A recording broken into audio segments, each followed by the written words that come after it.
seul moyen pour nous de remonter les corps, c'était de les saisir avec nos bras manipulateurs, avec nos 2 pinces, et ensuite de revenir délicatement jusqu'à notre cage, jusqu'à notre ascenseur, et de là, faire remonter l'ascenseur en surface. Donc la solution, ça a été en fait de l'attraper par sa brassière de plongée et par la ceinture de plongée. Donc on part de 100, un peu plus de 100 mètres de profondeur. Le rove revient dans sa cage, mais sachant qu'il a quelque chose dans les pinces, il ne peut pas rentrer complètement dans sa cage. La cage est légèrement déséquilibrée.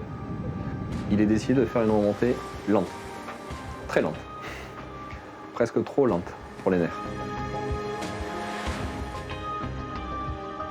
Le stress a été insoutenable pendant quasiment 1 heure, le temps de remonter. On finit en pleine nuit. Pour nous, travailler de nuit, c'est très compliqué pour la phase de récupération en surface. Je suis parti dans une embarcation avec une équipe du Cefismer. Il a fallu se synchroniser entre le moment où je tenais le corps avec l'aide du personnel du Cefismer et par radio, les personnels du Cefismer qui sont dans le centre des opérations pour ouvrir les pinces. On n'a pas le droit de se louper. C'est pas un bout de bois quand on remonte, c'est un être humain. Moi, au moment de la phase de remontée, quand je vois la silhouette au niveau du décollage du robot, je vois qu'en fait, ces corps, c'est pas juste des néoprènes avec des blocs de plongée.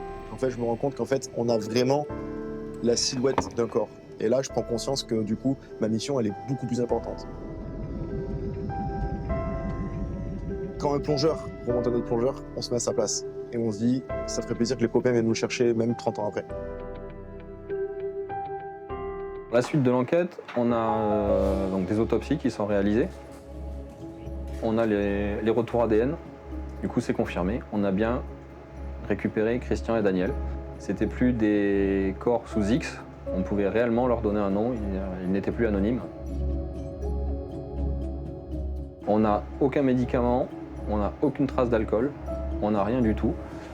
On est vraiment dans de l'accident de plongée, ce qu'il y a de plus simple, de plus douloureux et de plus tragique. Et dont le dénouement, on l'obtient 30 ans plus tard. Ouais, toi. T'es déjà venu là?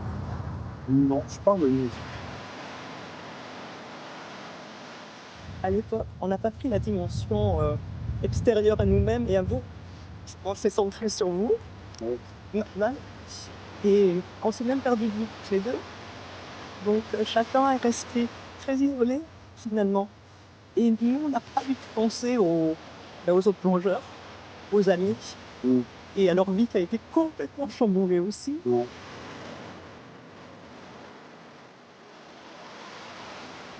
En fait, j'avais jamais vraiment accepté pour moi, il était quelque part. Même si je savais qu'il était au fond, mais t'as toujours l'espoir. Donc, sur les premières semaines, c'était un peu dur. Mais après, sur la longueur, je pense que c'est une bonne chose. Oui. Le sens, c'était peut-être de nous retrouver, de retisser un lien dont chacun avait besoin, parce que chacun a été isolé, et à tous, je crois que ça nous fait du bien de nous rencontrer. Merci, Luc.